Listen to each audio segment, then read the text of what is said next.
Hello guys, nabon savin ni ko pa kahin pive. Tu ni hi Sunday hi talhana news sungum loading a hi in. Hi ji a chu lunggel cham cha cha I hin sai khom deu vlog zo I hin sip deu hi e.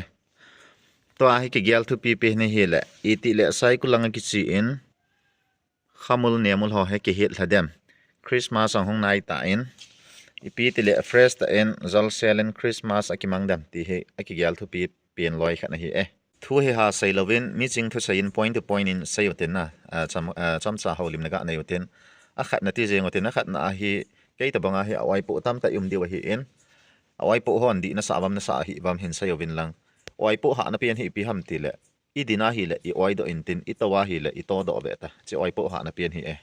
chule pasal la no mai ki hi na niaw khat hin sai lang tu hla hi Christmas hla hi ta in December hi ta in Christmas mangjang ta na mangzo jang ta in to ai ho hen 25 inga o hi in I cha hin no mai ho athang pya nu nga ho tiu tin ama ho hin pon ve ho in kai na ding pon ve a hi lo le kyang chut hills ti ho songkhol a tho pi ding ti ho hoi ta ta anayo man tam ta anayo le lungmong thamung jeng hi ven Christmas e anga lal jeng hin pasal ho he pi anayo le lungmong ami tia hi le ni hla bani akona na ni hla bani akona welcome ding mu chu lo tham khat cho na kham hi lo le ki cho sa stock ki bol sa hi jong le anayo le lungmong jeng he pasal ro se ka ti na wang hi pon na atam zo wang hi ti chu hi e tu lai pasal ho hindan adi agol hang kon khat hindan nunga ho he dingin hung ki sei le masanga chu nunga ani zol ngam lo pasal hi aza cha simong mong a hi lo le anei lo agan the ki he za elo le van hoi van pha nei lo za ani zol ngam lo ti ho he tamin tu lai hi amial jang hoi tho nei jong anei zo tho a hi wanga nunga azol lo jongum ta beta hi chi ho he athang pia ni sane ho ani hi nom bin chuta le tu lai nu me hon a dei pi pin chu pi ham ti le pasal itabang na deyam iti le pathin he ni sana lo zudon lo ti lei beta tu lai pasal zedon lo atam zo he nisa a ki chim lo nisa a lop lo ai wanga numei chunga ki chim numei chunga lop he atam ma kinin I cho he abon chang kya ka ti na hi po in 50% tabang tiu te na 50% tabang he zedon nisane ho jang chutima anala ho jang chutima hi e kei ma hi na chamcha hin sei lang kan yaw la ya cho kitilatun ka hanati na hi pon kum som ta som ni ki ka ho kan hi la ya cho zucha sa gul sa ukyang sa upho sa hangoi sa ti ho he sadana kani gyala tham thama kani ni azina to ha kanung gyal le tu langa ka hong khan lit langa he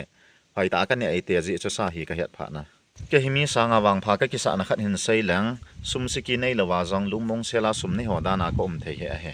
kalim hi ve ven lang ka o hengai lo chon la sa thim ta dana ni gyal de wahi in hin la ki ti hi ka sa thei lo he a hi wanga la ka sa thei lo wanga he thu sei lang ba me ka ki dai kit lo he chule oi thiap ding la ki dei mama bulhom ni ading la ki gyal thei kit lo min bulhom ni adi thu sei la ki lunghang le jingka ma tho de ki sei jeng zan imamu de ki sei khalo ni khan hi hospital ka chi nei la doctor pan hung tawin nei pi dam mo ham nei pi na hamatin ken jang doctor zan khowa ba afan ka la kamin ana in ipilo neng ting ipilo ki sun lang aphata dam ka til aman jang ima lo ni angai poi ina kilian lang fan velowin mata atan mula chon phatan te hin tin ken jang ka gyal le chu di ngamin te tin lo kila lovin ka hong kile tai chule kai ma hina bital trut khat ga ke sai le kamelai te hai ma wang he ka phat mo ki na he thau thu oi pu thu chule oi su thep di thu ki sei jeng atui mo ni adikiti le kinom kit lo a cha jong za khat wal ka ne yo hi in thakhat ka sunga hi hap takhat la thum la li ka ni azinga to a he za ni ka ni achai te chapa ka na samong mo